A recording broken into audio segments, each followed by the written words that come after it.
Today I want to speak to you about the important subject as far as safe relationship chaining is concerned, of the switch.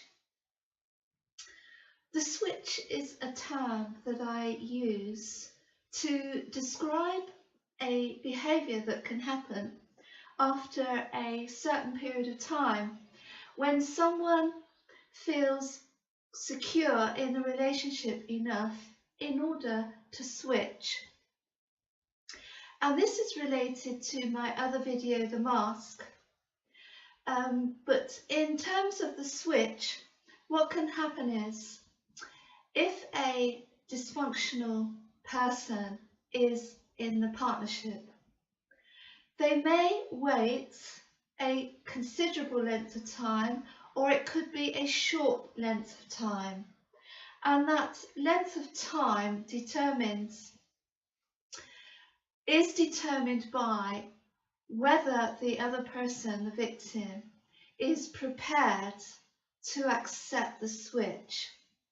So what I mean by that is that there could be a period of time during which everything seems to be going very well, and the person seems to be presenting themselves as our ideal partner, or as near as we can find one anyway. And then after a period of time, it could be after a commitment, it could be after a moving in together period, or it could be after an engagement commitment has been made, or it could be after a marriage. And then there could be a switch in the other person's demeanour, whereby they feel now secure enough to allow the mask to fall, and also to allow themselves to begin to introduce certain behaviours. And what I wanted to do was to just give you 3 points as far as this behaviour is concerned, because it's, from a safe relationship training point of view, it's important to understand the switch and the mask, and to understand that although things may be going well, there could be a time in the future where a switch will take place. And it's often very difficult to determine whether that will happen or not. As I say, one initial identification will be when a commitment has been made. That other person may then start to switch. Sometimes the switch is very obvious and very overt in terms of their personality and their behaviour towards the partner. And so it's very, very obvious that this person is now revealing their true self. And the reason for that is that once a commitment has been made, the partner will often feel very secure.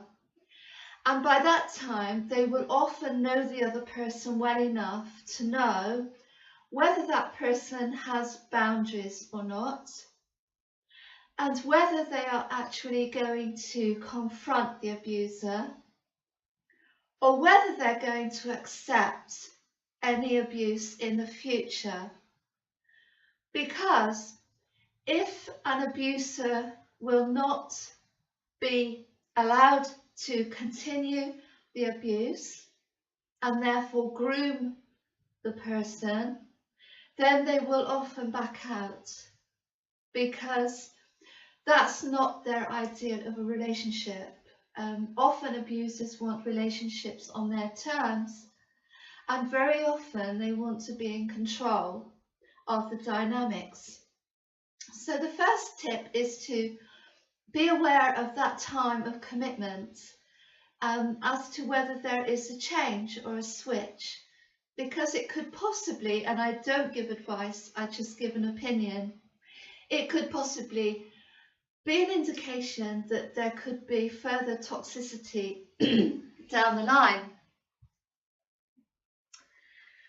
The other point I wanted to highlight is that as I just said, grooming in the early stages is a good indication that this person may be preparing us for a relationship which is toxic. And part of the grooming process is having a really wonderful initial period in which we're drawn in emotionally, psychologically, and as far as our heart is concerned, making a commitment to the other person and handing our heart over to the other person. So there's quite a deep soul connection there, which is often made, which is quite fake in a number of cases, as far as the abuser is often concerned. And so, recognizing when we are being groomed on whether that person is in fact authentic is a skill which is quite important to foster. And this really comes from trusting our intuition and that inner warning and alarm system, that inner knowing deep down that what is happening doesn't feel quite right, and that your inner voice may be trying to warn you about this person.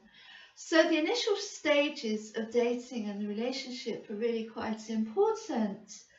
But because of the romance and the heightened feelings and emotions, it could be a time also when we're not as aware as we could be further down the line.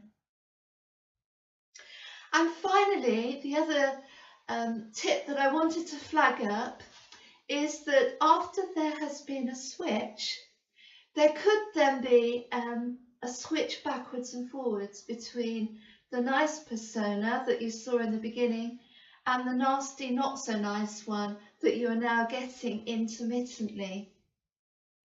So it might be a good idea to have a look at my video, Intermittent Reinforcement, to look a little bit more into that.